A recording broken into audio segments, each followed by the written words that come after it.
Hold on, wait, don't turn because there's me. I'm not a Crucian educator, but I am a Crucian. Does that count? Yes. So today, she's just running a little late. She's fine. I know you tend to be concerned, but she's fine. She's just running a little late.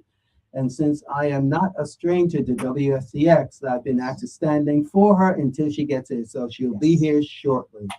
Uh, by way of just full admission, again, my name's Emmett Hansen, and I am a candidate for the delegate to Congress position. That's what we were scheduled to talk about this morning. But you know what?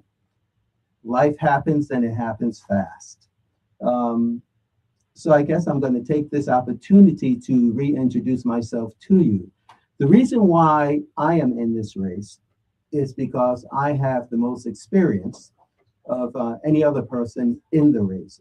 As you know, I've been your Democratic uh, club official, I've been your Democratic senator, I've been your Democratic state chair, I've also been your Democratic National Committee man, and I've also served within the DNC at a high level, having been a member of the 2006 Platform Committee. Now, what that means is I was selected to be on that committee, and that is the committee which set the platform for then candidate Hillary Clinton.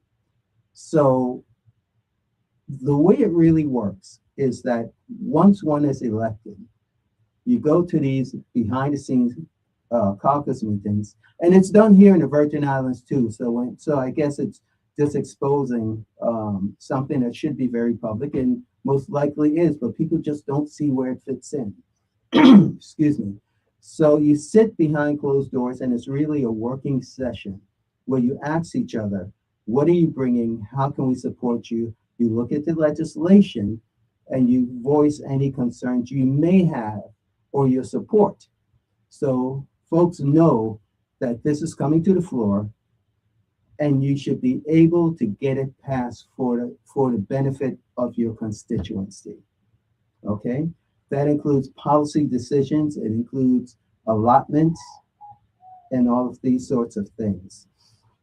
So that when you come out of there and you get to introducing legislation, people can make changes on the floor by means of amendments. And I found during my time that it made each and every one of my bills much more palatable. I had support, and I don't think I lost a vote on anything that I got on the floor. So that's how it works. So when I tell you that my experience is valuable, that's exactly what I mean. Because, and I did bring this, I did bring the actual platform to share with Verdell.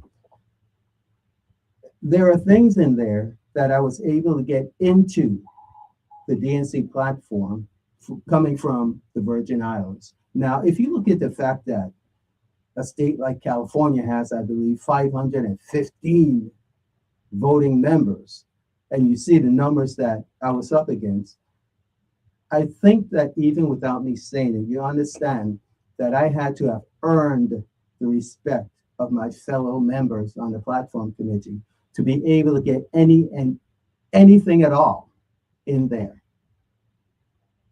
And that was because once I came out the Senate, I didn't just disappear. I turned my attention to where it counted for me at the time. And that was paying my own way to go to these meetings and being an active participant in each and every one of them. So when I say that, I want you to understand that this is not just a momentary thing. This has been a decade long effort on my part to serve my people here in the Virgin Islands to make our future brighter. So every time there was one, I went for these offices so that I can go ahead and continue to build the party, build it into an organization, an institution that work continuously on each level here to make our life better. So nobody paid my way airfare. Nobody paid my hotels. Nobody paid my transportation. And nobody bought me food. I did that because in my world, in my mind, in my heart, that's what you do for your people. It's like being a parent, male or female, or even grandparent, raising children again. That what you do is you sacrifice and you don't crow about it. You do it because it needs to be done. And that's what I've done. There were resolutions passed prior to that that were accepted for the good of the people of the Virgin Islands. And if you go to my Facebook page and later on this week, my website, I will have them posted there so you could see. There are things that are still going on in regard to veterans and the fact that we do not have a veteran center. We have a clinic, not good enough. Because if you look at the history of Virgin Islanders in the armed forces, especially in the time of the draft, you will see that men from the territories, all the territories, including Puerto Rico, Northern Marianas, Guam, and I forgot one, but it'll come to me. But but that they took a disproportionate amount of young men from the territories to send to war, Korean War, Vietnam, etc. But when it comes to rewarding that, they forgot us. That's not right. I still don't like it.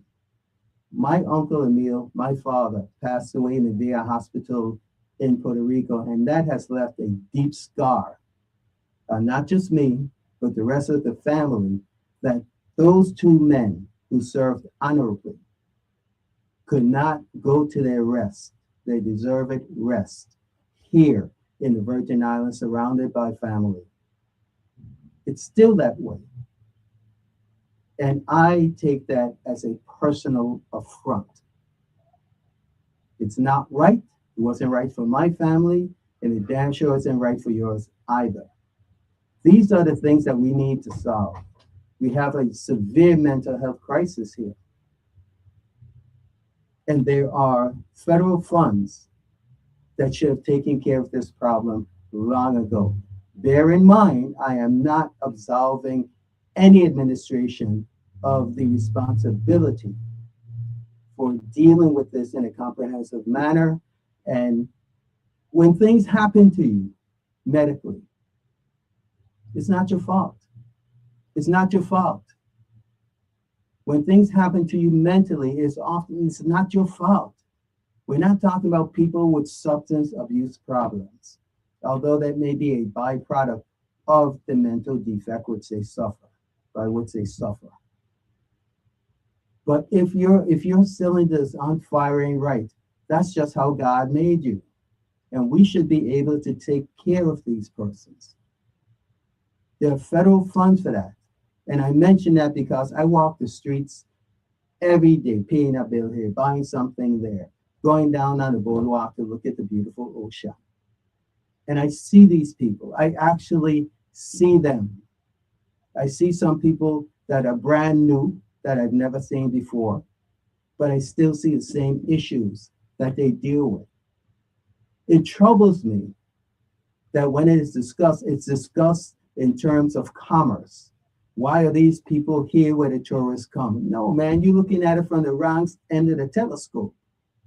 Start with them and say, why are they still on the street eating out of trash cans?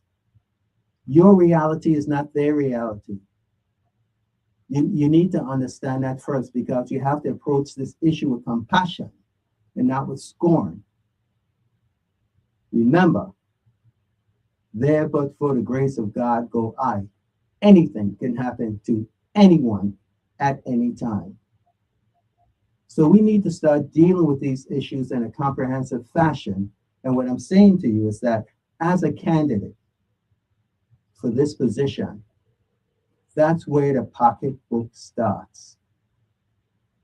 And there are other issues, but I expect Burdell to come in at any second. So I don't want to get too deep. But since I have the opportunity, I'm telling you some of the things that we really have to deal with. The other thing that we have to look at is the use of our federal funds. I don't think anybody's happy. I hear her. Here she is. Good morning. Pleasant good morning. Hola. You watching what hata porque na? I always wear fedora. Ladies and gentlemen, here's your real host, Ms. Rodell Peterson, my sis, the Crucian Educator. Good morning, Madame. Pleasant good morning to you and to everyone listening. Yes, I was just saying a little bit of my congressional spiel. That's great. Thank you. Thank Happy you. Thank Paradise Tuesday to all. you. Thank you, Madame. And this beautiful, sunny, bright Tuesday, May 19, 2026. Yes. And showtime. Showtime. The year It's going by about to fast, eh? begin. My favorite time, favorite season. Yes. Besides carnival season, Yeah. no, Well, this will last political longer. season. Yeah. Political season. So playtime is over. Mm-hmm. Showtime is about to begin. Everybody get set. Get ready for the races. Mm-hmm. The games will Yeah. start when everybody has been qualifying. Yeah. It starts with that first we'll process. know this afternoon or this evening. Yes. Yes. We will hopefully get the information before tomorrow. I think we'll get it. I hope so. It would be good to know. Well, I'm watching this closely because this seems like it's going to be a record-breaking election cycle. I really hope so. I hope so because I've been, I guess the best I could say is I've been dismayed by the percentage of participation. And when people over the years, over the many years that I've been back home, when people complain, I said, wait, first of all, did you vote? No. I said, well, let me stop talking about that Okay. because you're not a participant. Well, I have been doing some campaigning too. I've been on a campaign trail, not a Mhm. political one, an educational one, to Mhm. find out why some folks are not interested in registering to vote Mhm. or politics, period. I think it's a manufactured sense of don't careism because there's what you say and there's what you do. You Mhm. ask the average person if about their status. Oh, I'm a Crucian, I'm a this, I'm a that, I'm the other. Okay. Well, how come you don't participate? Who? Not me. And there's the rub. Mhm. That's the squeaky hinge for me because I don't want. I'm not going to what I call waste my time if you're not participating. It's like trying to do something and people look at you. You're trying to build a house for somebody. This on them block look heavier. Many hands make work light. Right. And the thing is that if you want something to change, you can't just sit under the mango tree with the same people and complain about who's elected, who's Mhm. appointed. You have a say, but if you abdicate your right to say to the persons or to show your preference, that's on you. Exactly. And I It's a appreciate responsibility. yes, and I appreciate the people who can tell me, Emmett, I'm just tired. I can accept that better than someone copying every time, but they don't put their hand to change things. It's amazing to me when I hear this comment. The same people getting elected, so I don't want to participate. I'm like, of course, Right. It's like you're hungry, but you won't eat. Right? you're not going to make a difference. Your one vote doesn't make a difference. And that's really. not, but it's not true because I remember Uzi Richards lost by 7. I believe Bobby Richards. no, Uzi Richards. No, but I mean, he lost to Bobby Richards and No. he made 7 Well, points that time. His cousin? Yes. Yes, I 7 votes. That's right. 7 votes. And it was a recount, wasn't there? And it still ended up being 7. Exactly. How much Hubert Frederick? I Well, think it Lorenzo. was between Diane Capard. I think it was Less than 10. I think with Senator Frederick, let me give the man his correct title. I believe it was 5 votes when he America was first less ran. than It 10. was less than When 10. he lost and Diane Caper came in seventh place. Yes. So what we are both saying is that it is a fallacy, a manufactured fallacy, that your one vote doesn't count. You Correct. see? Because if people lose, that's you and your three partner them. Yeah. You know what I'm saying? So anyway, what do you want to ask me about my race? Let me turn it around, if I may, and bring it Okay. back to Well, the, you already introduced I yourself. did. I have here the studio a distinguished Virgin Islander, former Senator Emmett Hansen, Thank you. and he is seeking the position as delegate to Congress. A lot has been going on. I think it's a record breaking the number Persons running. for that position. Yes. So I want to ask you, what will distinguish you from the Mhm. pack? Yeah, and that's a good question, but I have a very easy answer. I have more experience as being a member of the DNC, a high member of the DNC, than all the other competitors put together. And when I talk, you know me forever. I bring receipts. Mhm. There's my pass Whoa. for the national convention. So, like I say, what Fredel, you could tell them what you're looking at. It says U.S. Virgin Islands, Emmett Hansen, member, U.S. Virgin Islands, 2016 Democratic National Convention, Philadelphia, Pennsylvania, July 24th, 29 to the 29th, 2016. Yeah. At the time, the state chair was Cecil Benjamin. hmm That is the national convention, right? So that's what Verdel's looking at is That's my, when the President Obama was no, that one when is for Hillary. Hillary. No, is it? It's a Yeah, 2016. Okay, 16. Right, right, right, right, right. Yeah, but you see, what happens is you go to so many of them that they start to mix up. They start to meld in your mind.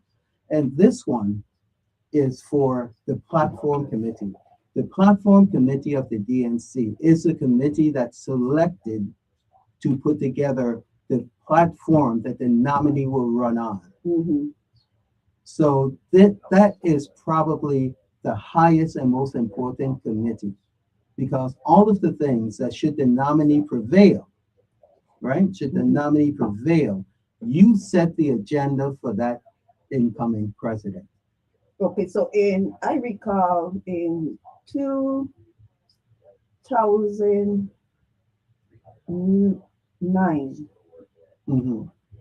2009, I believe Obama was elected. No, it's all in even years. I know, Yeah, so it'd be 12, 16. 2010. Yeah, And then he yeah, served two 4 years. terms. So, okay. So I'm trying to do the math. I Okay, know. help me there. I Okay. think it's 8, 12, right? Mhm. Then 16, Mhm. right? And that's when Hillary ran against Trump when he got his first Okay. uh, win, right? And then you had Trump, then you had Biden. Right. Yeah. And now you have Trump again in 2024. Interesting. Yes. And I could So just imagine all the people that didn't vote.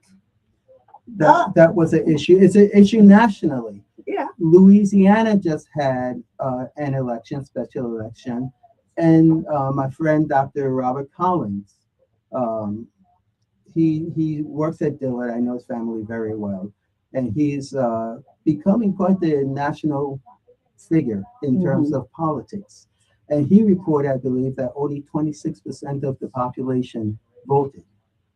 So people don't vote, and it ends up to an hour against their own interests. Mhm. They were very fortunate in this election that those initiatives failed. But when you think about barely a quarter of the persons in the entire state voted.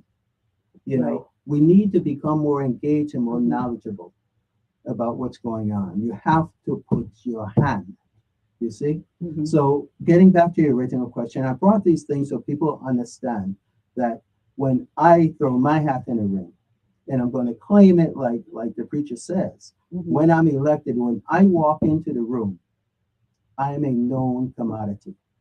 My value is already there. I have already proven myself Mhm. because if you don't get your stuff through the caucus, the Democratic National Committee caucus for all of the persons in Congress, nobody at this time has time to teach you. Either you know or you don't know. So you're ready to hit the ground running. I'm more than ready. I'm more than ready because I've already started. You know, through that same process, I have already passed resolutions within the DNC for the Virgin Islands. Right in this book here, for the first time ever, there's a part in here that deals specifically with the territories, specifically with veteran issues. Because, like I mentioned earlier, I have a deep cut in my heart for the fact that my father, my uncle, so many men that I grew up admiring and respecting died in Puerto Rico VA hospital. It is a dismal, nasty situation. And we don't need to go through that anymore. We need a veteran hospital here. So your father was a veteran. Oh, yeah. In fact, your all of my Uncle, uncles. I know, Yes. Excel Yes. for sure is Uh, a veteran. Listen, I have an uncle that's buried in Arlington, Earl Hansen, Earl with an E, buried in Arlington Cemetery. So when I talk about sacrifice, it's not abstract to me. So what laws pertaining to the U.S. Virgin Islands Mhm. you would advocate for? Well, I'll tell you, and I'll let people in on a little secret. I already have legislation drafted to deal with these things. Number one, the elimination of the double customs duty. Okay. It's America to America. We're charging me for. It's something, you know, and I'm saying it Sending different colloquially. messages. This You is know? we're part of the United States. Exactly. People are so confused. Yeah. You Well, hear arguments, oh, we're not part of the United States. I'm like, really? well, you know, I thought we were. that's They a say huge breach in comprehension. Virgin You know? Islands of the United States. From 1917. Ain't changed, you know, we are Article still 4 of the U.S. Constitution. Who has mhm. the power over us? Isn't Well, it Congress? yes, So that person in that position has a Mhm. lot of power. yes. And I think we're not reaching our full potential. I will say something to that. I don't think that we have really used that position. Now, this is not a knock on anyone. So I don't want people to start talking about this. I'm not. I'm talking general. Yes. Yeah. What I'm saying, okay, I'll give you an example. What is the one thing troubling people in the Virgin Islands more than anything else right now?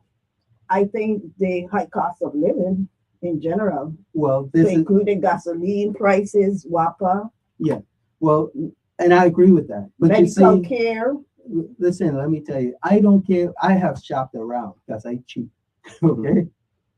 I am Bottom line is always, money. It's I- always come down to money. yeah, I am extremely cost conscious, Okay. you know? And so what I So do, we're gonna wrap up. All right. okay, so we can shop around. May I finish this one Yes. thought and I'll make it quick. Mhm. If a lot of stores, regardless as to what store, whether it's construction, whatever, if we're not paying this ridiculous double duty, the cost will come down. Now, the high cost of groceries is national, but when you have to pay for all these things, you pay for it in Miami and then you pay for it again. It's really illegal because you don't charge people that if they truck something from Florida to Kansas, they just take it off. Mhm. We are being robbed. So I know you have someone else here, so let me not abuse the privilege of being here with you this good morning. Well, thank you. And certainly we could schedule you for another time. Anytime you call me, I'll come in. Okay. Yes. Thank you. Listen, Burdell, it's always wonderful to see you. Thank you for the opportunity. Whenever you tell me come, I'll come in. All right. All Have a right. blessed day. Virgin Islands and others, thank you for spending a little bit of time with me. I'm now turning back over to your host, Burdell Peterson, the Crucian Educator.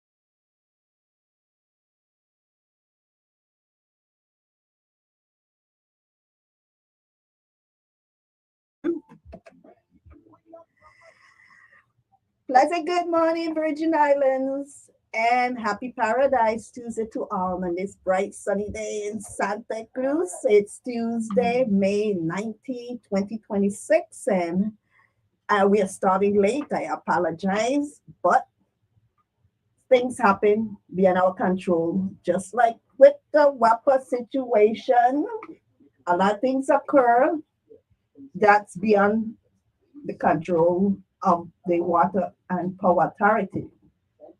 Anyway, I have in the studio today a guest.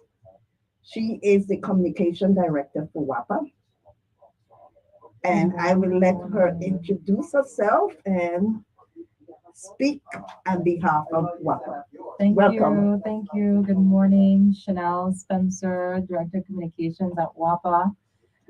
Glad to be on this morning to share lots of things going on with the authority for the community. We have, first off, really exciting news if you're a water customer. So, as part of the Environmental Protection Agency or EPA requirements, we conduct regular lead and copper testing. Okay. And we are incentivizing our Crucian water customers by offering a $50 credit on their water bill if they participate in the lead and copper testing. Okay, And that's it's a good free news. testing. Yes. That's great news. Yes, and it's a limited offer because we do want to get the testing done in short time. So we're looking for 80 customers on St. Croix to participate. And all they have to do is go onto our website, www.viwapa.vi. They can complete a survey, and then someone from our team will contact them. They can also stop in to Sonia's business office and see the receptionist, and they can get the sample bottles there to get the samples, to get the tap water. They can call 340-773-2250 and select 3065 as the extension, and they're going to get someone from our water department and get more information as well. Is that the customer service line? No, so That's a different line. the 773-2250 is definitely WAPA's number, but 3065 goes directly to the water department. Okay. And they're going to take their information and schedule a time to either for them to get the sample bottles or to send them the information to complete the survey and all that good stuff. Well, I am not a water customer. However, one weekend I noticed water just pouring out of the ground, and I called the customer service because I'm like, oh wow, that's a lot of water coming out there. I couldn't get in touch. So what happens on the weekend if there's a situation where a customer is experiencing water leakage, I guess you could say? Is it there an emergency number you can contact? So we have a 24-hour dispatch team. Our Okay. dispatch team receives outages 365 days to, a year. And Wow. that's the recorded message that you would have to leave. Uh-huh. So you're not going to get instantly someone on the phone when you call in Mhm. over after hours, whether it's after 4:30 or before 8 o'clock. But that system is monitored 24 hours. So that's why it's really important when you call that number, 773-2250, and then you input the information regarding whether it's an outage, electric, water, or if you even, like you said, if you happen to see water pouring out somewhere, you can actually report it there as well. And that information will get to the water department so that they can address the problem. So it's an automated service. Yes, in that you have to go through the prompts to Mhm. actually leave the message. It's going to ask you for your account number. It's going to ask you for a contact number so that dispatch can actually call you back. And that's option 4 when they dial 773-2250. Option 4 is, and then there is where you leave that message. You can also, in that same place, if you want to receive a call back as Mhm. to when the outage has been repaired, you Mhm. can also get that as well.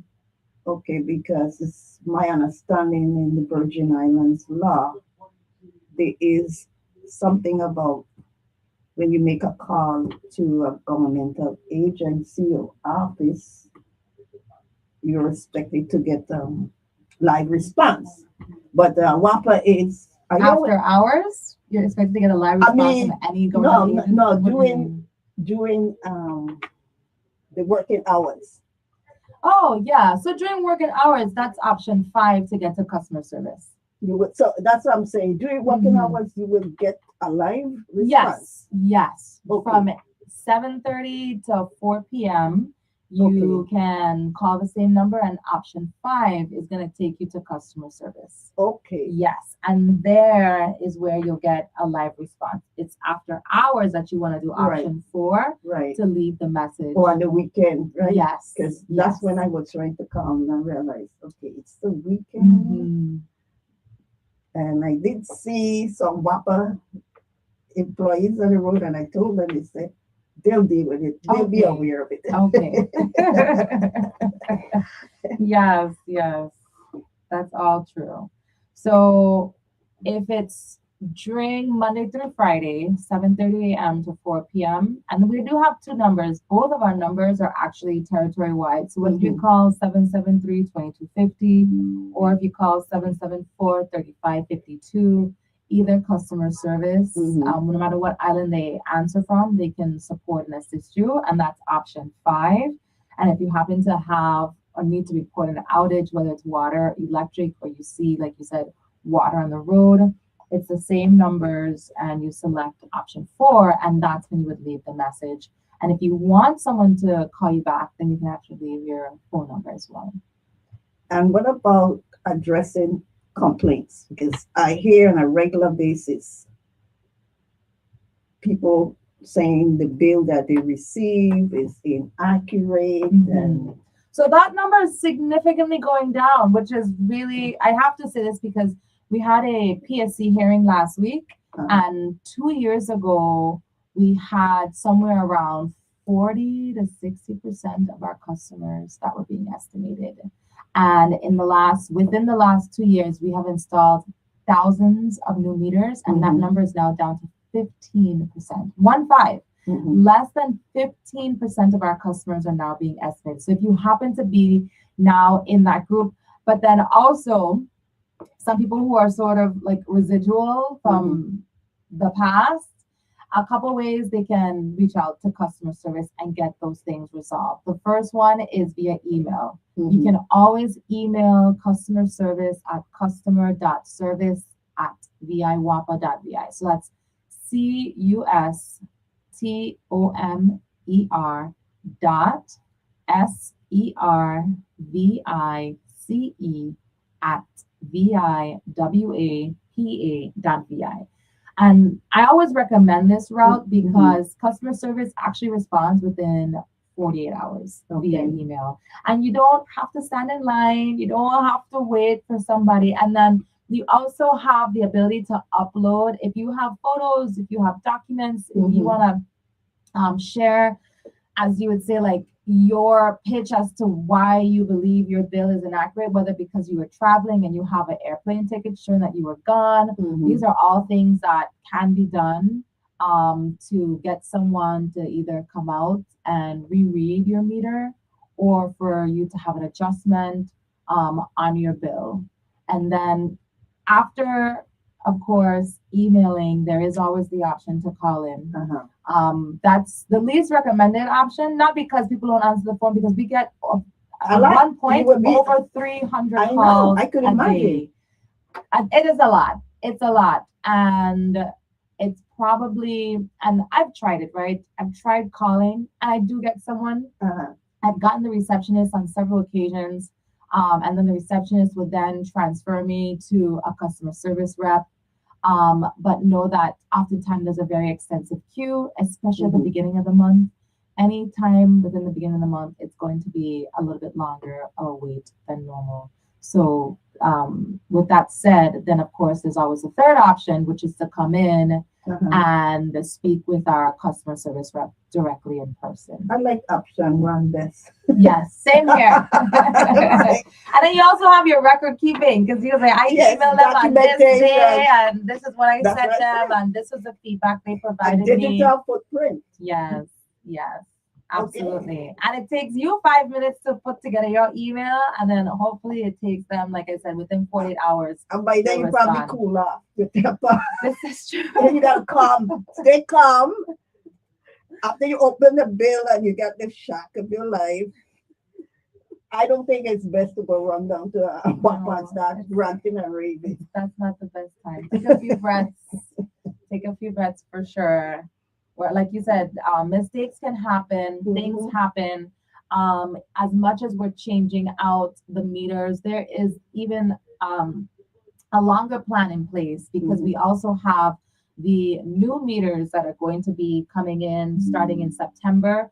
So what we've done for the last 2 years, and which is why people have seen a lot more meter readers, is because we've been installing manual meter readers just to simply get that number down for our customers who are estimating. Right. But come September, when we actually start to put in the new upgraded meters, you're going to start to see less meter readers, because those are going to be read automatically, Okay. or I should say virtually or remotely. It won't physically need someone there. And that's another thing. People will say, oh, I haven't seen a meter reader. Well, not everybody's meter requires a physical read. We still have a few meters out there that does not require a physical read, and they can be read remotely. You know the percentage that's right now being I read. don't have that percentage. I do know, because we have installed thousands of manual meters in the last couple of years, that number is a lot higher, because following For the manual reading. Yes, for the manual reading, because following Irma Maria, that's when we saw the meters start to fail. The communication started failing. And so within the last couple years, like, okay, we can't wait. We didn't want to wait for the new meters to come in, because as you've noted, people have been having these estimated bill year after year, month after month.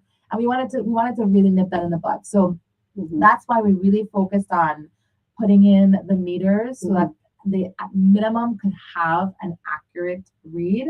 But as we get into September now, then we're all going to be much more relieved, because after they do St. John first, because they're going to put in the new meters in St. John first, which is oftentimes the most challenging for our meter readers to get to.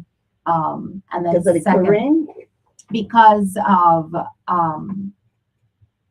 we had to have meter readers actually travel over from St. Thomas. Oh, okay. Yes, to read the meters on St. John. So that's why we're really prioritizing getting the St. John meters replaced in September. That's going to take about a month. And then from there, we're going to simultaneously replace the meters on St. Thomas and St. Croix.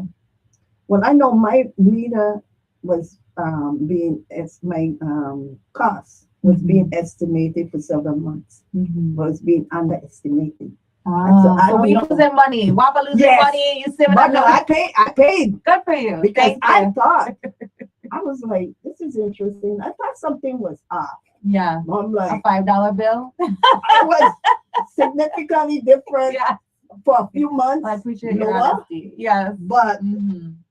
I was enjoying it. But something in the back of my head told me one day, One day it's gonna be corrected, and yes. and it.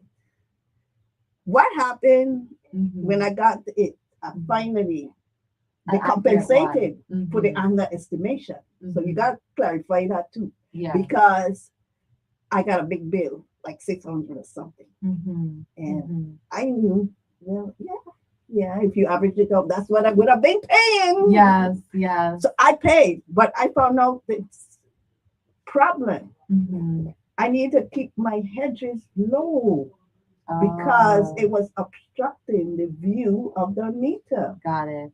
Yeah. So I would say to all those of you out there, that's a simple solution. Mhm. Make sure the meter is visible Mhm. and accessible, Yes. because that could be an obstacle. That could be a cause for you getting your bills estimated. Absolutely. So when you do the estimation, how you determine what to charge?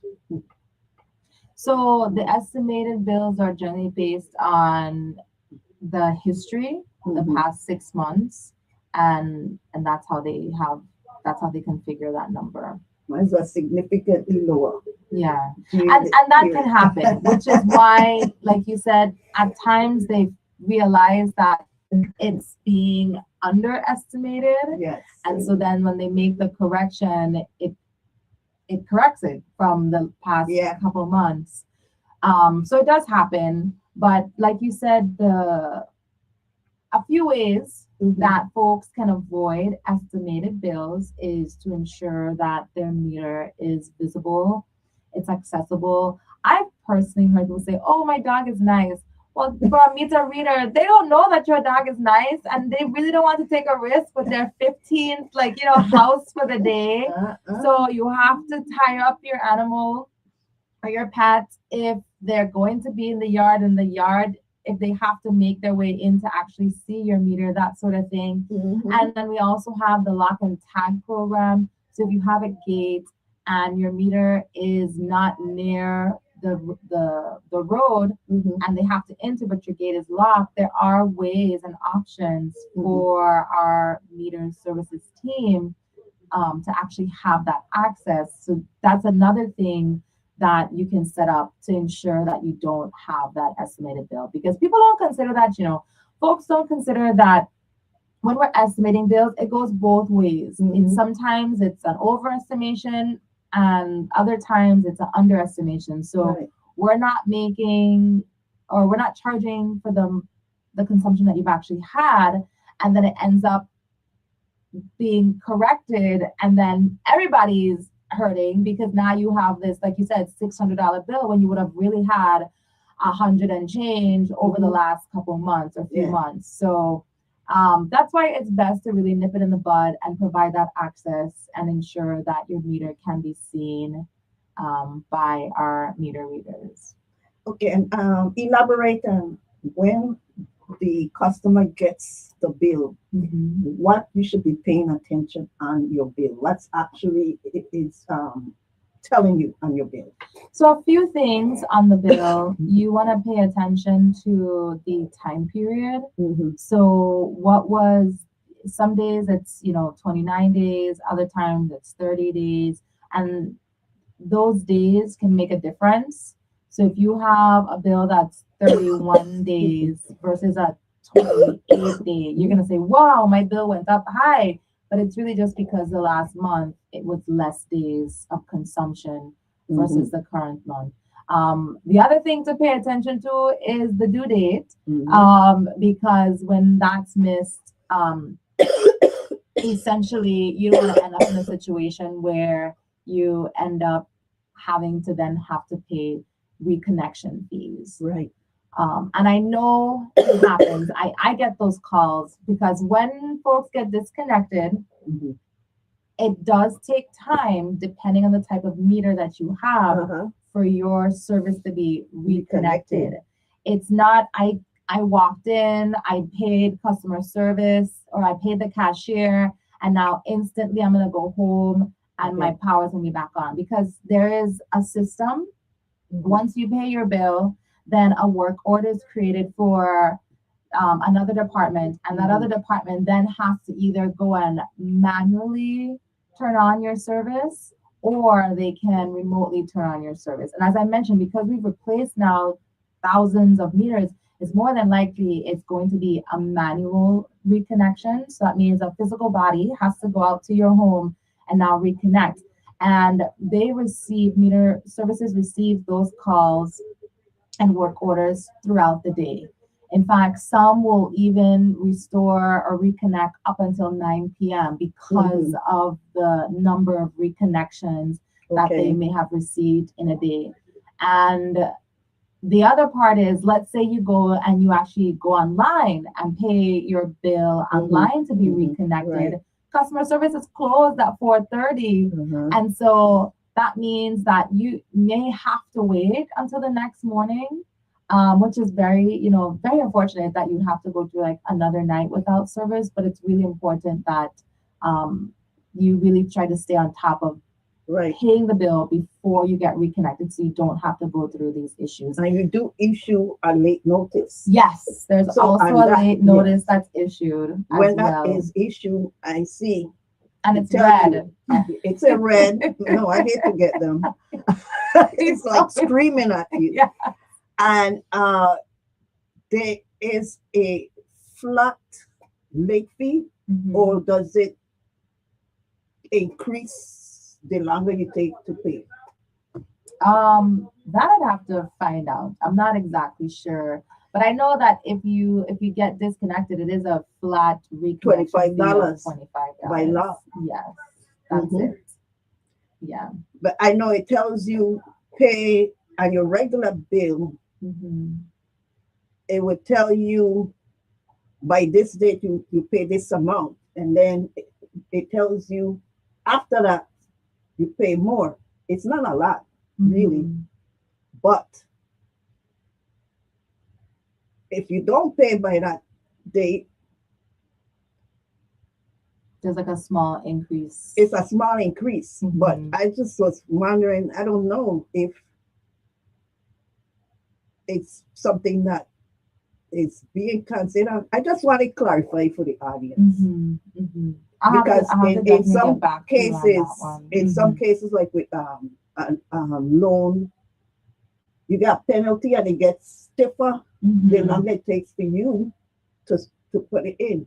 Yeah. So I don't know. I mean, just have to pay your bill on time. That's the solution. That's the bottom line. And if you have issues, resolve the issue before your bill is due, so that you don't have that anxiety about whether your concern is in, whether you're gonna get disconnected, that sort of thing. Because that does happen. If you have an issue that's pending, you're not normally going to be disconnected. But things can happen where, again, people make mistakes. And I have heard, unfortunately, mistakes happening where people had an issue in. But know that if you get a response back from customer service and they provide you with the resolution, but you're just not happy with the resolution, now that's a different scenario, right? And it's one thing to then escalate it. That's totally fair and fine. But just know that you want to be very timely with those complaints. And we do have, even on our website, you can go onto our website, www.viwapa.vi, and we have an area where you can actually submit a dispute form, and it's a fillable PDF as well.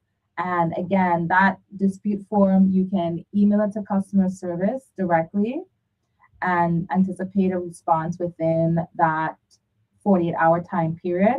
But then also within the contact form on that same page, you can put in other problem and disclose what the issue is and anticipate a response there as well. That is a remedy for every problem. Indeed. You just have to follow the step and, like I said, stay cool. Don't take it out on the customer representatives.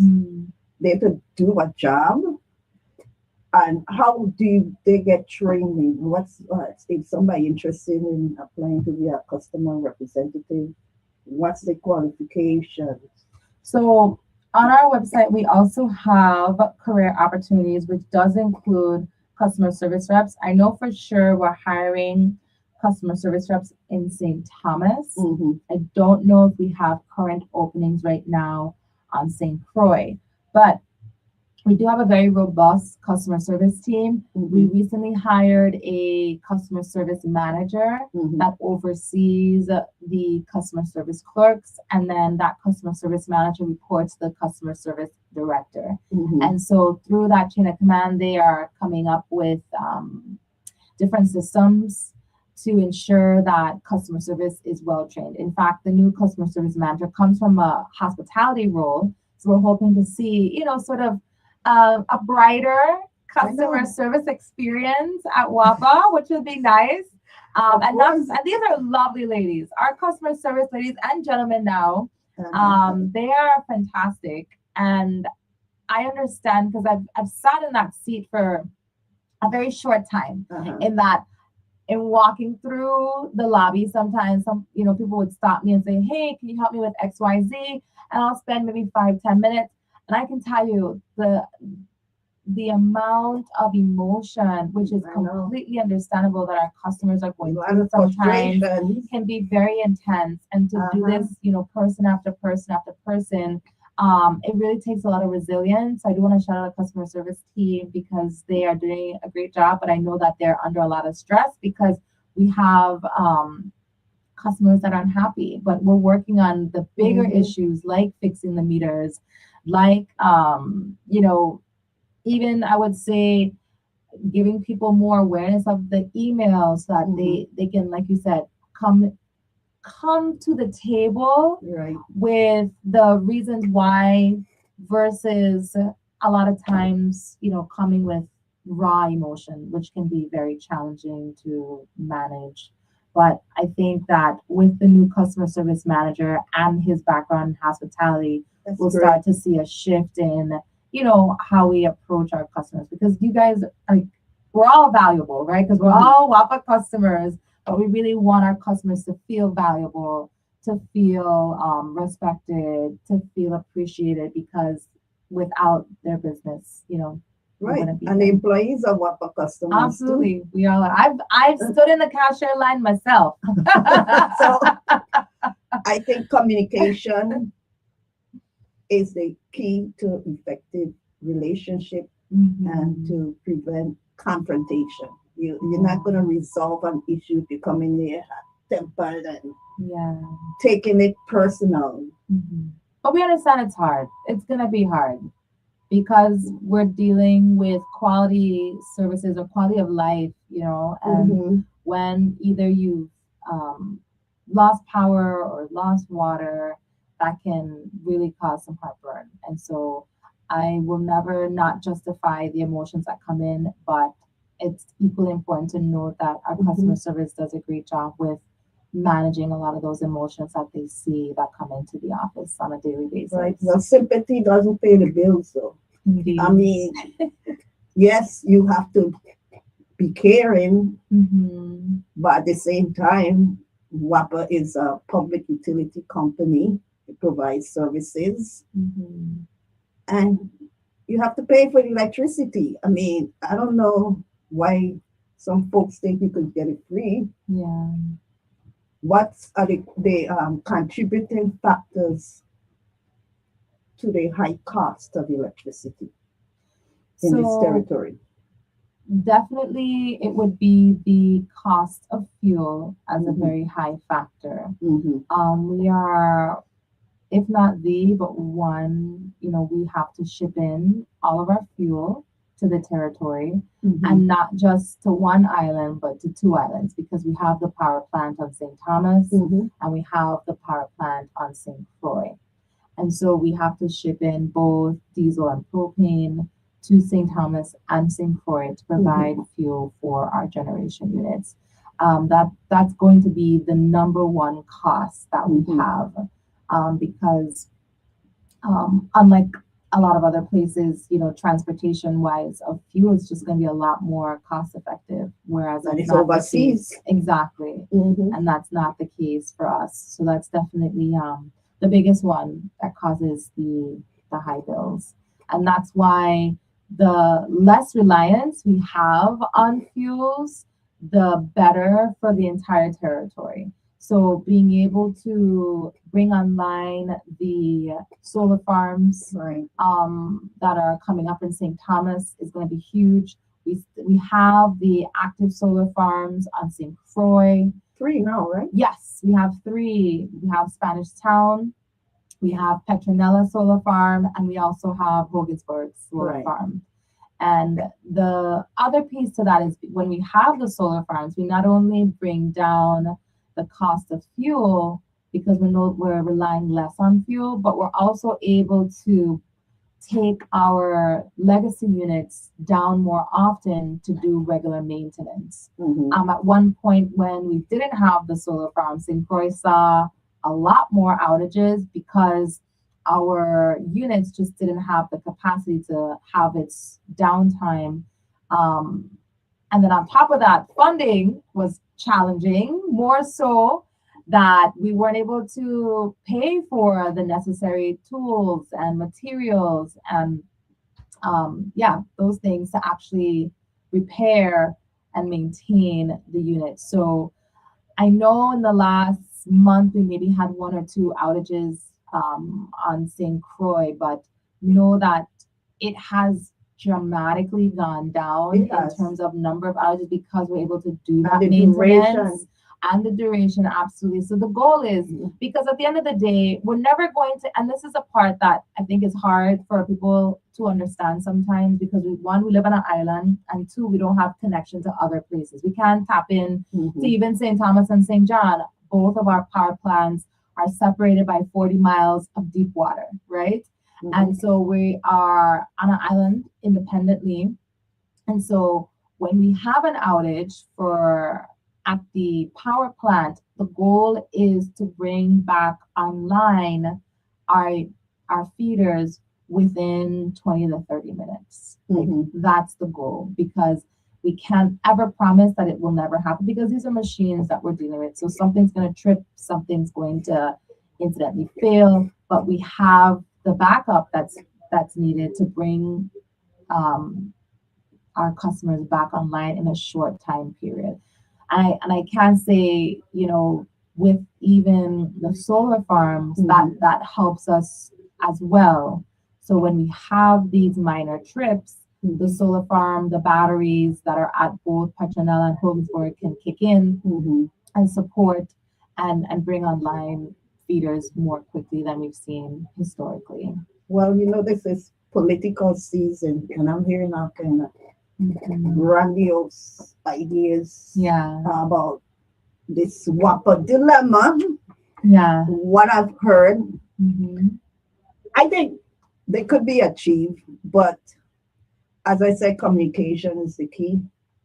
People may have these great ideas, but you don't know, you don't have the insight if you're not working in WAPA. Yeah. Or with WAPA. Like, I'm so Yeah. glad you say that, because I would love it. We would love it. We say this constantly, know. whether we're at the legislature or the PSC, wherever we are, we're like, rather than coming up with these ideas for us, how about you work with us? Mhm. Because trust Achieve that it. we've Mhm. got just as smart people on the team that have thought about all the ways that we can improve water and power. And we're actually working through that. Like, so much is being done, has been done. When we first started talking about this strategic plan, I would say maybe 3-4 years ago now, Mhm.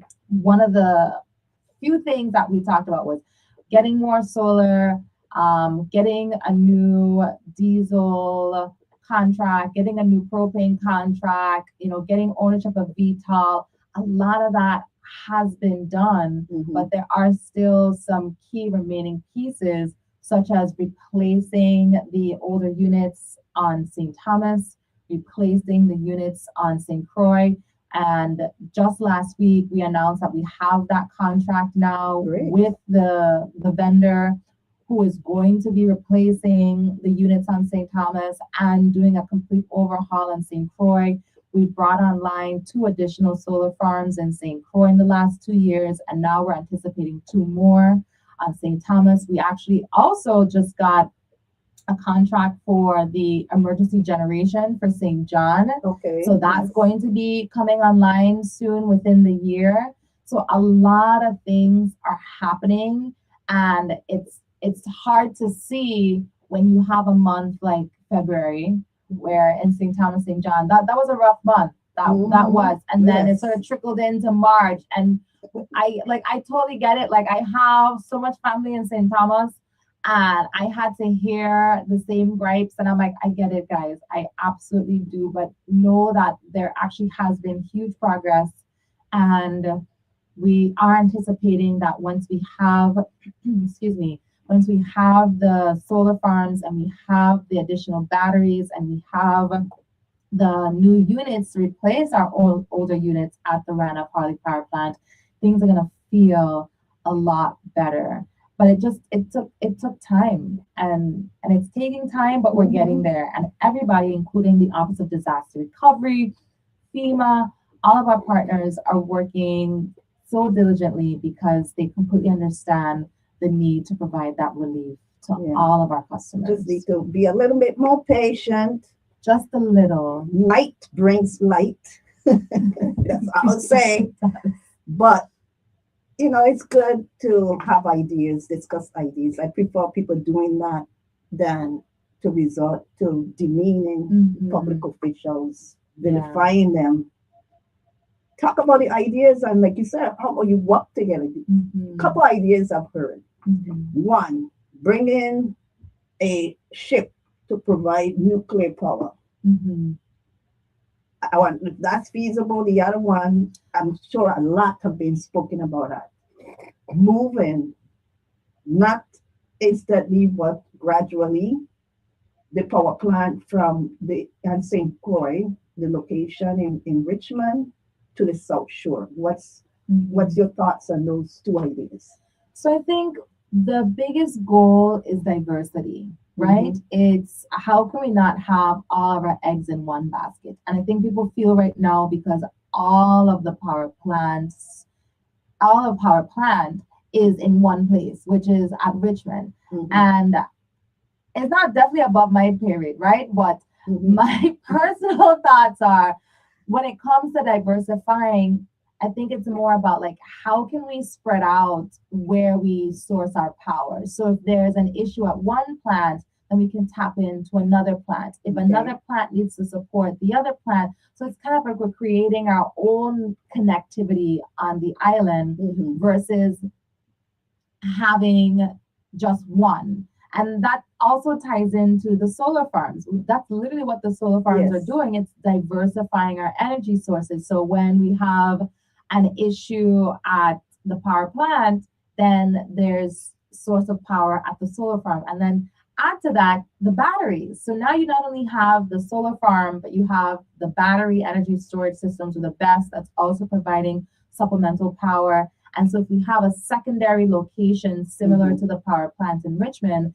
then I would think that would only further make us resilient, because now we have that redundancy of backups in the event that one location goes down, we have other locations to tap into. What I can't imagine is like the best solution is just taking all of the power plants and placing all of it back in one place. Like that, I mean, again, that's just like my thought, but again, I'm definitely not the operational expert at all.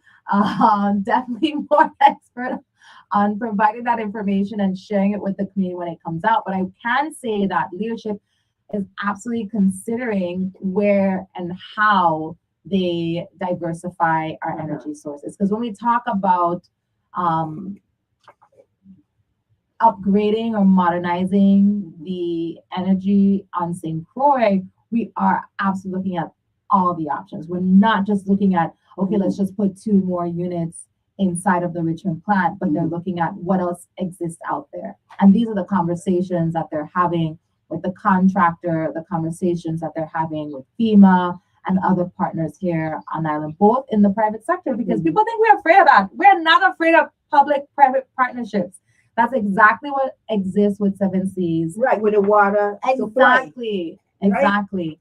And but as not much total privatization. exactly, Still but a not public total utility privatization, company. because it's one thing that Seven Seas produces the water, and it's another thing that we distribute it. And when we talk about distribution, because I think people sometimes think like, oh, Seven Seas kind of does it all. It's like, no, they literally just take the salt water, conduct the reverse osmosis, and they have now potable water. We then do all the piping, the injections, the testing, the quality control, the distribution from home, the storage, the tanks. We monitor on a daily basis throughout the island the quality, etc. when it comes to replacing pipes as well, when it comes to managing the pump stations, when it comes to all of that, that all falls under WAPA.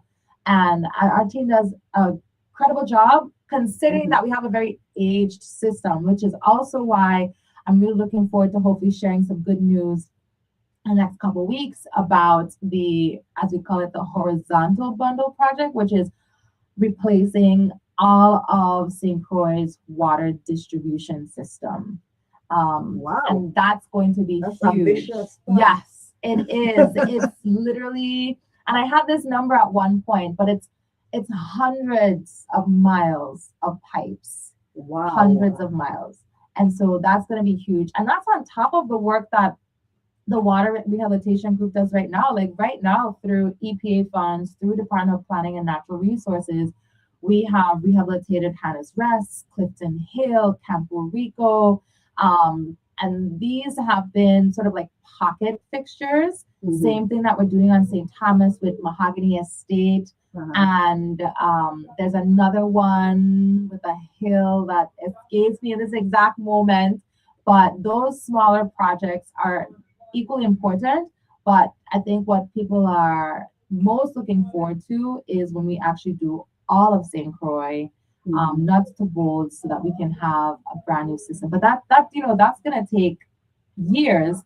But as we go through this exercise, we're going to have and be in a much better place in terms of quality water. Okay, so you mentioned about diversifying. So is it a possibility to have that ship with nuclear power? So I'm not familiar with nuclear power. It just sounds not environmentally friendly for a very small island.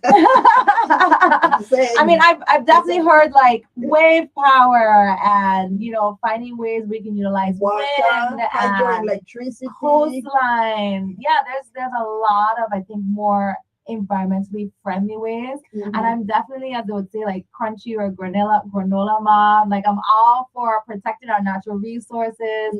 So I would definitely lean towards more renewable energy sources to preserve what we have, because there's a lot already happening in the world that's taking away from that.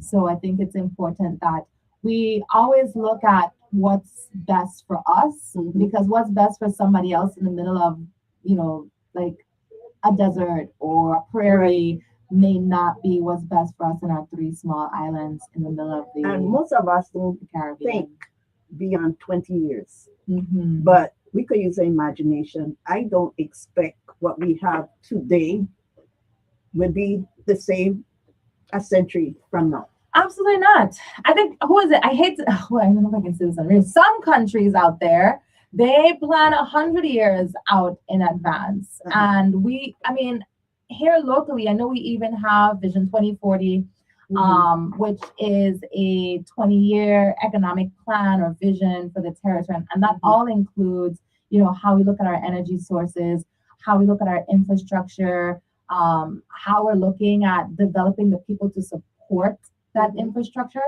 And so I'm a bit advocate for, like you said, looking beyond just our generation, but what are we leaving for our children's children? Not just our children, like our children, like how are we leaving that for them? And so I think that's why it's really important as much as we should be creative and innovative today, we should also be mindful of how is that going to impact the future. Exactly, because we're human beings. We make mistakes. Yes. But like I said, people don't think really beyond 20 years. When they, for example, you put a refinery on a 84 square mile island, you're thinking at the moment for a few generations, this is wonderful.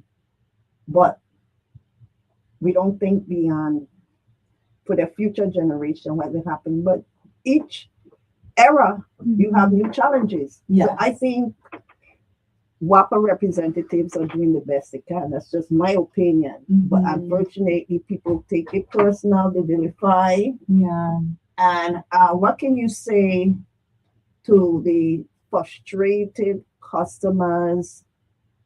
They don't want to get into the technical aspect of it. I mean, it's great to explain about generators and stuff, but the bottom line, some people just look, I want my bill reduced. Yeah. Okay? Yeah. That's it. Yeah.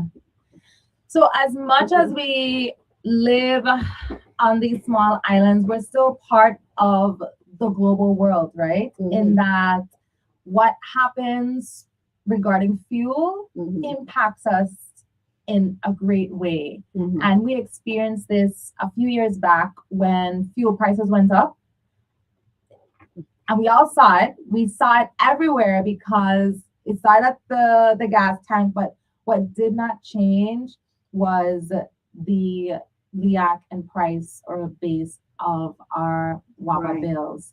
And so we essentially took that hit with support from the Office of the Governor, with legislature, because people, and I often don't go back to this conversation, but as gas prices are going up again, I hope that people kind of understand where we were before and how we got into this financial debt. It's because we did not increase the price. And we will continue to support and be there for Virgin Islanders. And I know for sure that's the last thing that we want to happen is to increase the price. But when we don't increase the price and every other cost for WAPA goes up, that's how we end up in more and more debt.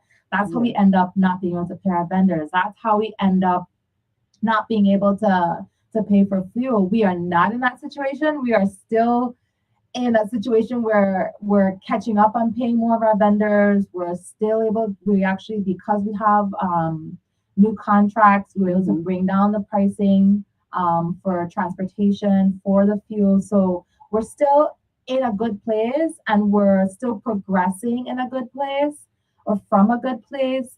But at the end of the day, like life is still happening around us and we still always have to be mindful of the global impact.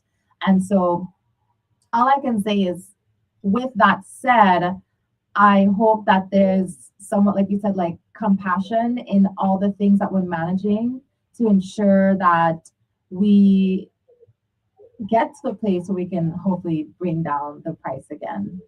But I just think it's going to be hard because everything else is increasing. Being honest, it's the same thing. I hear people ask why the government doesn't do something about the gas price at the pump. And I'm like, what would you like him to do? What can he do? What can he control? Yeah. He doesn't control the gold bond market. So what do you want him to do? Yeah. Stop the war. Peace. So it's a lot of responsibility as a public utility company.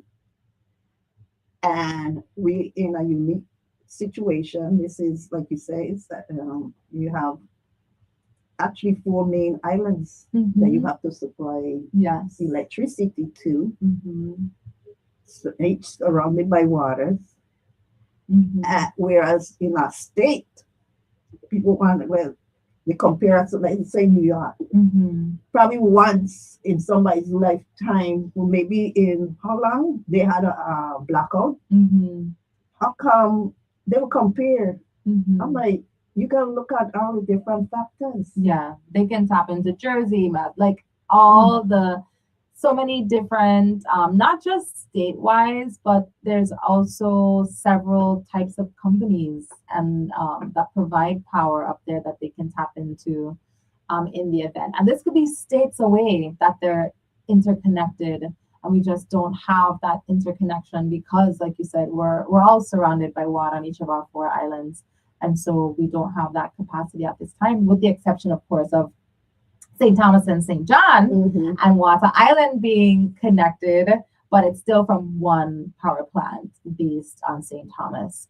And so I think when we get the emergency generation on St. John will get to see some of that relief that others experience. And I would say too that how we're working to create more of that experience of having that redundancy and having those backups are by things like microgrids. The energy office and our new department within WAPA by Energize has been working extensively on microgrids and partnering with other agencies that are working on microgrids so that those microgrids can not only supply power for their areas, but then give back power. So when we talk about even homes having solar, their solar can actually benefit their community. Their direct neighborhood can benefit by them having solar, by them having a battery. And so when we say like we're in this together, like powering our islands together, like literally and figuratively, we have the ability to power our islands together because with every solar connection that's interconnected with the grid, through things like the net metering program and the net energy billing program, there are ways that customers with solar can not only benefit from having that solar, but then they can also help their neighborhood benefit with the solar they're able to essentially like sell back to or give back to the authority. Another issue, I know it's not a pleasant thought, but if you fail to plan, you plan to fail. And I would like to know, do you have a contingency plan in the event of a major natural disaster, earthquake? I've been seeing a lot of VI alert about earthquakes. Yes. Do you have a contingency plan? So we actually work year-round with Vitima. Vitima does a great job of keeping the essential government agencies, whether it's WAPA, Public Works, Department of Human Services, Department of Health. In fact, just last week, we had a pre-capstone meeting where we go through preparing for an exercise of temporary power. So it's looking at where do we have generators? What are the critical facilities that are going to need generators? That information is updated regularly so that in the event, like you said, it's not just hurricane season, it's year round because there are other natural disasters that can occur. 3 weeks ago, we had a meeting with the 3-day workshop with the Virgin Islands National Guard, and we had presentations from FEMA, from Ocean Point Terminal, from National Guard support in the States, where they went through what are the resources that are available in the event of any kind of emergency, how long it would take them to tap in, what are the things that we anticipate we would need, what are the things that they've seen in their experience, which often, and they'll say this, because somebody said to me the other day, they were like, oh, if only we had more experience. And I'm like, huh? I cannot tell you how often I go to a stateside crisis communication workshop, or I go to a public information officer event, and they're like, you guys do all of this? Like they're so blown away by our level of expertise because this is something that we have been doing for years. Where for them, like you said, maybe it's once in a while that they go through a storm or once in a while they go through an activity. So believe it or not, a lot of these agencies actually learn from the VI because this is something that we do, unfortunately, too regular. And so I say all that to say is that there's definitely a transfer of knowledge and experience, but at the end of the day, it's the resources and knowing the resources that they have that we can use or tap into when the moment arises. So shout out to Daryl Joshin and his team who does a great job from Vitima to ensure that everybody is aware. Particularly with WAPA, we're part of what's called the ESF 12 or the Emergency Support Function 12 that supports temporary generation of power, and that's led by the Energy Office.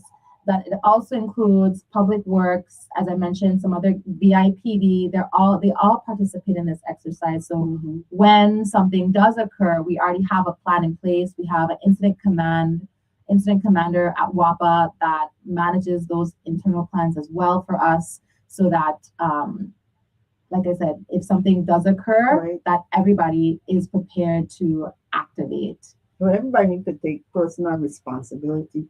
As soon as it starts raining, I'm like, let me make sure my cell phone's on charge. Yes, yeah. And to your point, like I was just talking about this. I was like, let's not wait for August 1st. Let's not wait for September 1st to be in the peak of season. Like we were talking the other day about our campaign on preparing people for a storm. And we're starting this off June 1.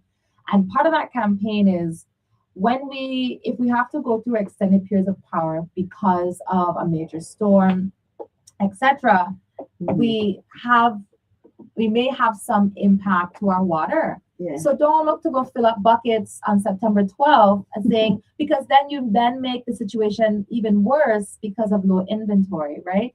It's prepare from now, day by day, so that 2 months from now, like you got your buckets ready, you have your extra batteries, you have your fuel, you have the things you need. And you've also saved yourself that stress. You've saved yourself having to spend X number of money to prepare yourself in a very short time. Literally every June, whenever I go grocery shopping, I always buy an extra can of something and an extra box of something. And even if it's just 2 of each, like I know, and I go grocery shopping a lot, unfortunately, because I don't buy a lot. I buy like 4 things at once. Life be lifing. But yeah, like just getting small pieces. And so that by the time August comes around, you don't have to run to the grocery store and buy 10 pounds of paper towel. No, you already have your paper towel, your toilet paper, your cleaning products, because you've been slowly building those week after week after week. And I get that, you know what, in a lot of other places, like maybe they don't have to, but we live in the Caribbean. We live along the hurricane route. So it's better to be prepared and to do it in advance and try not to procrastinate. And to all my neurodivergent people out there, like I get it. This is your sign to start today, not tomorrow, and prepare yourself for a season. But I practice with 3 R's in my house. What's the 3 R's? Reuse, recycle, renew. Awesome. But the rest of the household just not getting it. I'm like, hey, I take a shower, save the water, and flush the toilet. Yeah. I'm constantly trying to save water. Yes. Because I don't have potable water. I have a system. And the electricity too. No, you can't have this AC on all night long. Yeah. No.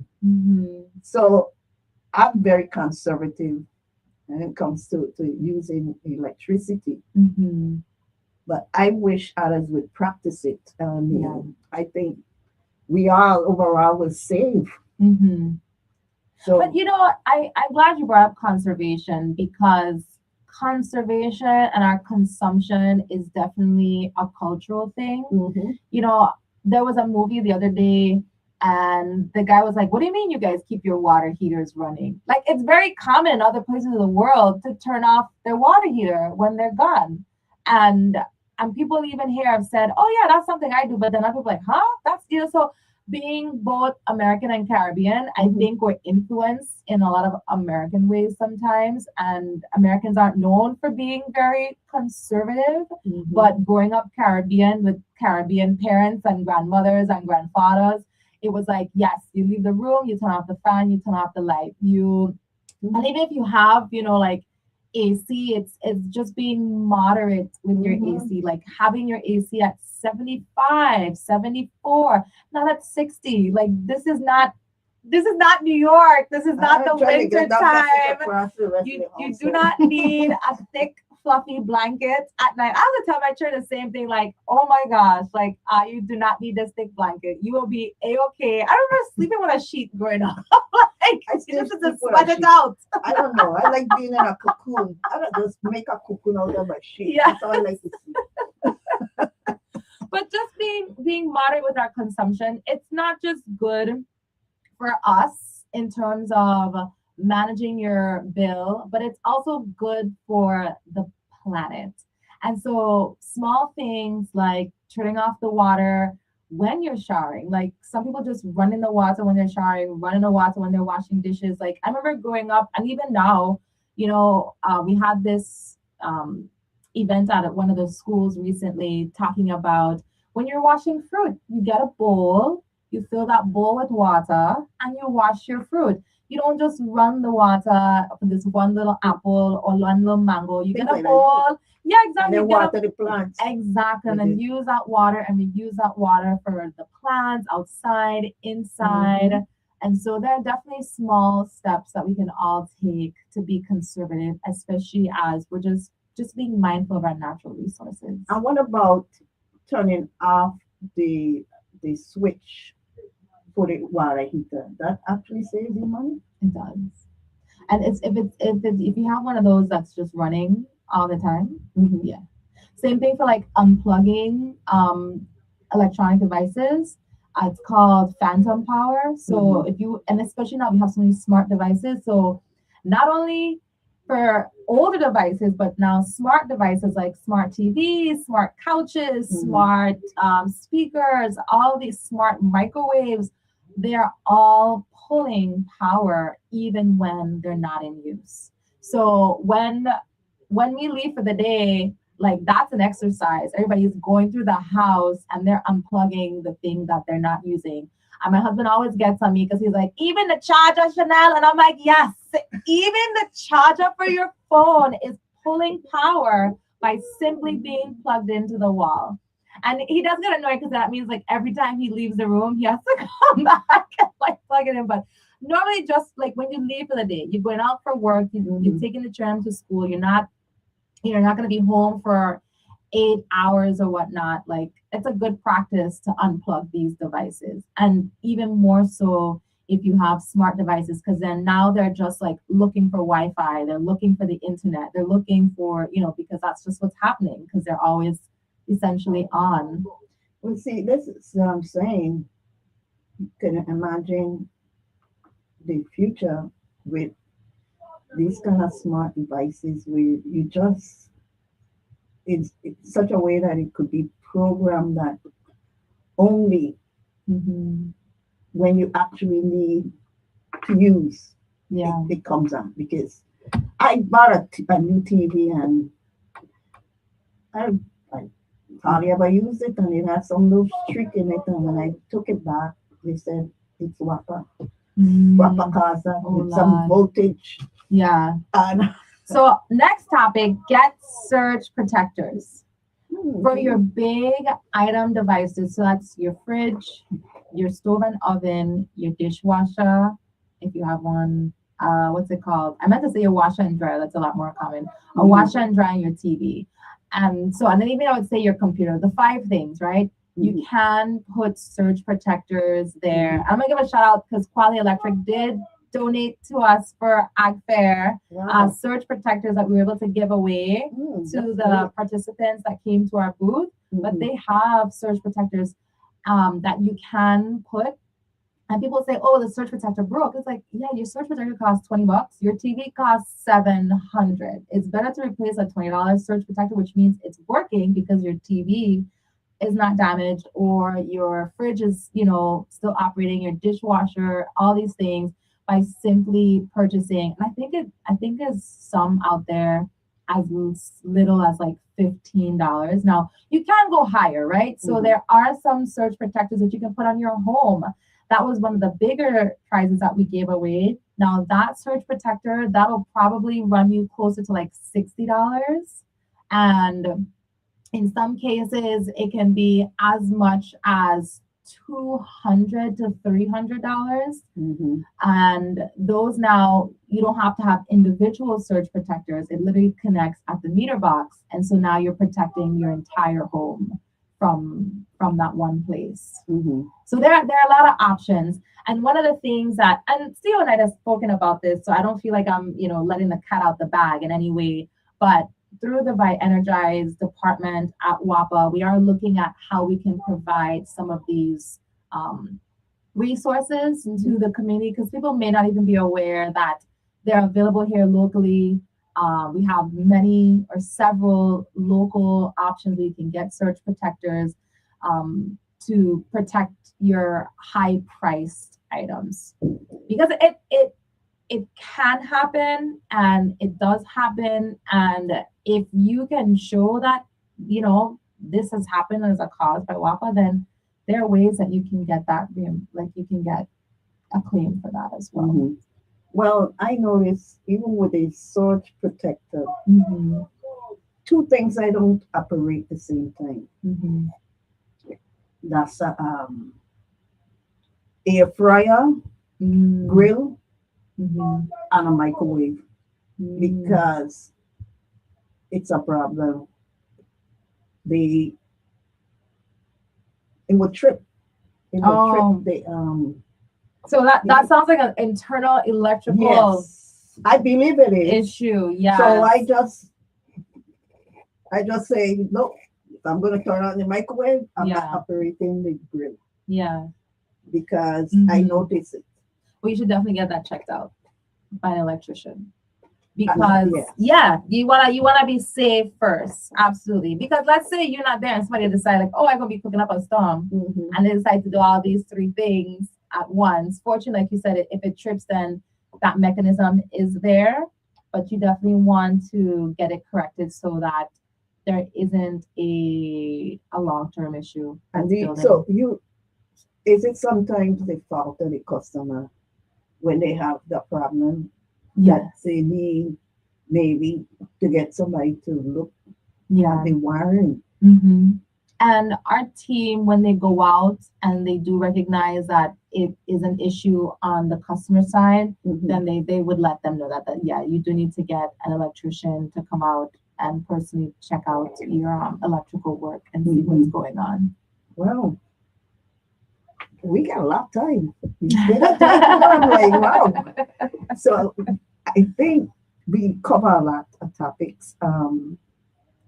The one you mentioned about 7 C's. Like I said, I've been hearing ideas of how WAPA could improve. Do you receive recommendations? Do you have people that send you proposals? Yes, all the time. Whether it's proposals for work or innovative ideas or even innovative equipment.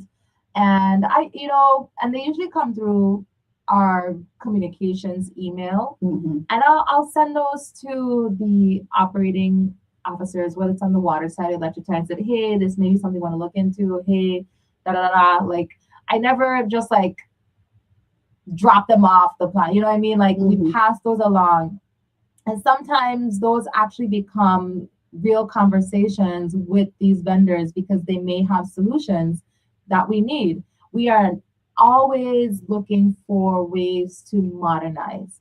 And sometimes that modernization is within technology, and other times it's with consulting. But I think it's so important that people also realize that we have a lot of skill and talent. And WAPA people say, oh, this private company have such good people. I'm like, that's where either they came from or they, you know what I mean? Like, or they used to work for us. Like, it's kind of funny when I hear things like that. But like, I'm like, yeah, half the crew from the plant probably used to work at Hess or used to work at Hovenza or you know what I mean? So, and not to say that because they came from the private sector, that means that they have more skills of training. But I also like to big up the fact that we have a lot of local Virginians, especially our engineers that either began at UVI here and then went off to the States and finished their schooling in the States, or they straight out to high school, they went to the States and got their formal education in the States. I only mention that because you actually can't get an engineering degree locally, but for a lot of other degrees, whether it's from the St. Croix Adult Education or Technical Center, CTEC, like there's a lot of skill here. We actually have some of our employees who are professors. We have employees who teach at CTEC and at UVI, just to show that we have a lot of talent. And what's really most important, I think, is supporting the youth and believing that the youth can get the right education to help ourselves. Like, it's always so interesting to hear people talk about, oh, we have to bring in this person and bring in that person and bring in these people. And like I said, I know just from going to the States regularly for trainings and whatnot, people are like thoroughly impressed with what we do down here and how we keep our community engaged and informed. And not to say that we can't improve, because we always can. That's why I go to these trainings. There's always room for improvement. Absolutely. It's because we want to learn, we want to get better, we want to hear from others who may have tried it differently, use other systems, use other programs, found ways to integrate technology to make life easier for both the customer and for WAPA. And so that's always happening, right? That is always happening. But it's so important that I think that we really just believe in our young people and encourage them to get into these fields. Like, we all can't be TikTok stars and YouTube phenomenons, like some of us actually do like to use our hands and to get dirty and to be problem solvers and critical thinkers. I really believe in our children. And as you said, it's not just about what's, tomorrow or today. It's really preparing for 20, 40, 60, 100 years down the road. And that means people are like, oh, are you going to the elementary schools when we do our outreach programs? Why are you not just doing high school? And I'm like, well, think about it. People tend to ask children as young as kindergarten, what do you want to be when you grow up? You know what I mean? So you can imagine that kindergartner getting a visit from a lineman at kindergarten, and then they're like, oh wow, he gets to climb a pole and be in this bucket truck. Like, I want to do that when I grow up. You know what I mean? Like, or somebody else who gets a visit from a plant operator who works on the actual generation units, and he's like, yeah, so I started out as a mechanic and I learned how to operate heavy machinery, etc., etc. And then he just grew, and having that first grader hear that experience of, man, you work on these huge engines with 100 filters, not just the one that's in a car. Like, those are the kinds of stories that can inspire children to give back. And I even love to talk with the our scholarship recipients. Right. I was going to ask you about that. Yes. WAPA offers a scholarship. Every year, the Alva C. McFarland Scholarship offers a scholarship, and we expanded it. So not only do we offer a scholarship for associates and bachelors, but now we also offer for master's program and for technical certifications. So that's in welding, carpentry, like all these things that people want to do, because there's a lot of young men and women that love to work with their hands, create with their hands, problem solve with their hands. And so we have from $30,000 upwards of $80,000. Wow. So it is the largest scholarship in the Virgin Islands. And every November-ish, we open back up the application. But it's so amazing hearing from these recipients because they talk about, and they have, like, I've literally heard them say, like, I remember when I was in seventh grade and so came into my school, and I was like, you know what? That's what I want to be. I want to be an engineer. And I'm like, what? That's crazy. And what's really cool now is we actually giving tours. So the John H. Woodson Science Fair winners got to tour the Richmond power plant. Wow, that's And great. so know that these folks who are already interested in STEM, interested in this field, got the opportunity to actually see a real life power plant, speak with, the supervisor, the superintendent, is really awesome because you just never know how that one little seed that's planted, like Right. that could be the next CEO But of wait, WAPA. wasn't Carl Knight Exactly. a recipient He of the actually scholarship? He was a recipient. Okay. In fact, CEO Knight was a recipient of the scholarship. Our now chief engineer was also a recipient of our Albert C. McFarland scholarship as well. So imagine they came through WAPA as scholarship recipients, helped pay for their school. They actually go through on-hand summer jobs like at WAPA while they're in school. So every summer they come back and they work at WAPA. And they don't have to work at WAPA every summer. But again, these guys and gals, they love it. That's why they're engineers, right?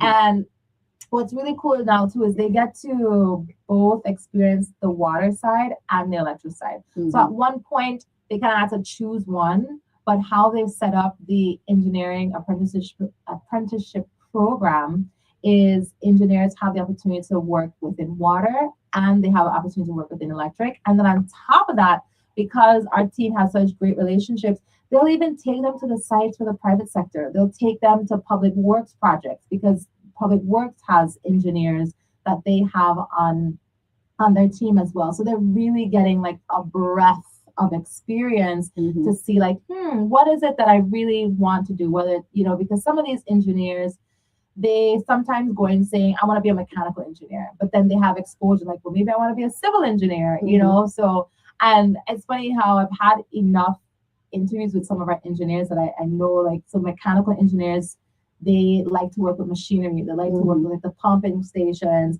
Whereas our civil engineers, they want to build the infrastructure. They want to see how this fits into what's already there. They want to, work on the layouts and stuff like that. The electrical engineer, as much as they're primarily focused on work within the power plant, they find ways that they can be innovative even on the water side if there's an electrical issue at the pumping station. So it's really unique to learn about, as someone who's not an engineer, I'm not an engineer, but it's really unique to see how most engineers, how they think. And as much as they all have different personalities, there is those two things I find that, and this is what I see like in children when I go to the schools too, is that there are people who like to solve problems, and there are also people who like to write out their problems. So they'll often take a pen or a pencil and a paper and they'll like draw, like they're drawing like what do they think is going to be the solution. They'll draw the figurine or the figure that's going to, I'm like, that's so cool. So they're kind of like artists in a way too, which is unique because they're, that's usually like a left side, right side brain thing. But I say that to say we have a lot of our own children who are out there doodling and being very constructive with their drawings. So you never know if you're actually looking at like the next engineer and they just don't even know that that's what is or could be their passion because they just haven't had that exposure. So having a great team within communications and being able to go out there and partner with our engineering group so that children can have that exposure has been really fulfilling. Well, that you had just inspired me an idea. What about putting out a competition for students and for two categories? Students and adults, who could come up with the best idea of how to improve WAPA? That's so broad. Where are we going to stop? For those that like to run them out in the airwaves, I know how to run the Virgin Islands government. I know how to run WAPA. Mm-hmm. Put it in a competition form. I want to read it. Okay. I want WAPA to select the best plan for improving WAPA. Be part of the solution, not part of the problem. Be part of the solution. Absolutely agree with that part for sure. Absolutely. I think if we were to come out with a competition, we would definitely have to like narrow it down in like would we say like water versus electric? What like giving someone a specific problem, I think would be really fun to see what the community comes back with because we're always listening. We recently had a public information session in downtown Christian because we've got an undergrounding project that's starting later this month.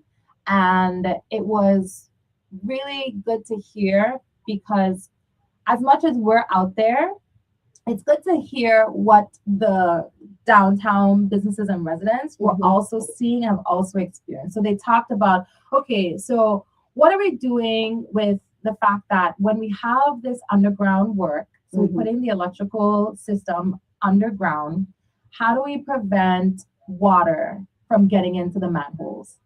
And Hoagland VI, who was also there, the contractor that's working the underground project, he's like, well, you know, these materials, they're meant to be submerged underwater. Like that's what they're intended to do, especially one, we live on an island, right? And that means we're, in this case, at least, not all places are above sea level. So if we're going underground, then that's going to be a norm. So one of the ways that we are looking to resolve that is as much as they are meant to be submerged, we also have a team that's going to regularly pump out the water out of the manholes so that when it's time to conduct repairs, that the delay isn't an extensive amount of time needed for pumping out the water, right? But I say that to say, if that resident had never mentioned, like, why is it that we have issues when water's in the pump, then we would never be able to say, like, well, actually, this is one of the solutions. Maybe there's another solution. Maybe there's something else that somebody could invent or create that would reduce the amount of water that goes inside of these manholes so that we can have shorter restoration periods, because it really comes down to safety, because the crew can't go in the manhole and work on electricity until the water is out. So it's the time it takes to pull out the water. Then they also talk about how the equipment has evolved. So when we first placed undergrounding 20 years ago, that equipment doesn't have the same level of modernization as the equipment that we're placing today.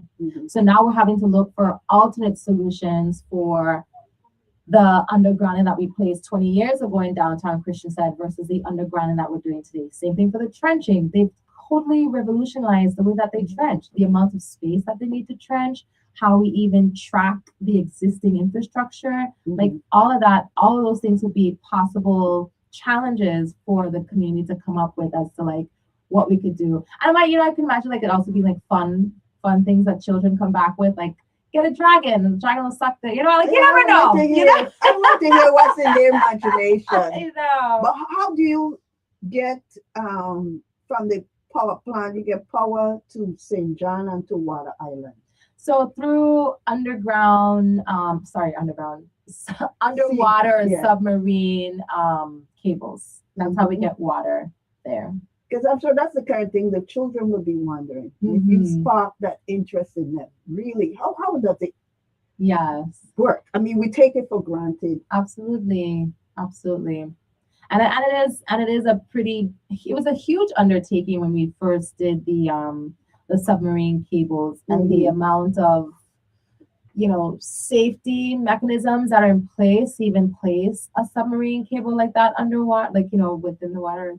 That's pretty unique. So like you said, it'd be very interesting to hear what children come up with in terms of these solutions. And now we actually have a video on that we present to the kids from time to time that talks about the Randolph Power Plant providing water to what, and you always see their faces light up like, what? that's how St. John gets power. Like, yeah. Mhm. But it's also important to, reiterate that we're excited for the emergency generations. It won't just be the submarine cable that provides provides power to St. John, but also having that emergency generation on St. John so St. John can have power in the event that our power plant on St. Thomas is down. Mhm. Yeah. So you have a lot of things going on. Yes, I see. we do a lot of public relations. We do a lot of outreach. We're meeting with customer service this week to talk about going back into some of our housing communities to educate them about ways that they can also utilize the online services if they have any questions, issues, challenges. So it's a lot that happens both from reporting on board meetings, but then also on really just having those face-to-face interactions. So I'm so grateful for my team. They do an awesome job of being out there and keeping everyone communicated. Everybody thinks I send out WAPA alerts personally. I do not always send out WAPA alerts. Like, I do have an awesome but small team that supports me on doing that. I know you have to be busy because it's the number one topic of discussion. It's a WAPA situation, but I do appreciate that by now we will be wrapping up. I don't know. But anyway, I appreciate you coming in. Thank you. And enlightening us on a lot of things. I hope anyone have questions, they're able to call in. The numbers are 340-773-0390 and 340-773-0490. Anything else you'd like to add? And you'll know, I think we should be wrapping up anytime soon. Anything you'd like to add? I just want to say thank you to our community. Thank you for the support. I have recently appreciated the photos that we've been getting of our team working out in the field. We've been sharing those on social media. If persons haven't yet followed us on social media, we are on Facebook, Virgin Islands Water and Power Authority at USVI WAPA.